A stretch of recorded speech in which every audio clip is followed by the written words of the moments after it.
បាទសួស្តីបងប្អូនអរគ្នាថ្ងៃដែលរងចាំបានមកដល់ហើយឥឡូវ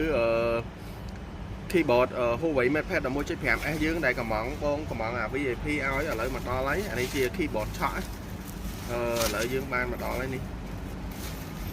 special ហ្មងអាហ្នឹងគឺឆក់ Magic Keyboard ហ្នឹងបងប្អូន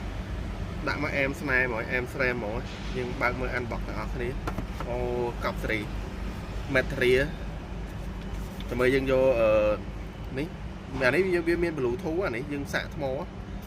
វា Bluetooth keyboard material វាអែមអញ្ចឹងយើង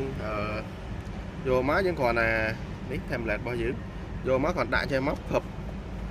ហើយយកមកវាយ typing បានបាត់កប់សេរីណែមើលឆក់ Magic Keyboard អាហ្នឹងបងអាហ្នឹងឆក់អូអែមអត់បងប្អូនអែមអត់ហើយតែប៉ុណ្ណេះអែមបរោយចឹងបងប្អូនចាប់អារម្មណ៍អាចខមមិនមកចាំមើលបើខ្ញុំមានអ្នកចាប់អារម្មណ៍ចង់បានច្រើនអា VIP keyboard នេះចាំមើលខ្ញុំនឹងអាចនឹងធ្វើការយកចូលមកដូចគ្នាអានេះស្រួលប្រើមើលទៅ premium ដូចស៊ីនអញ្ចឹងអរគុណ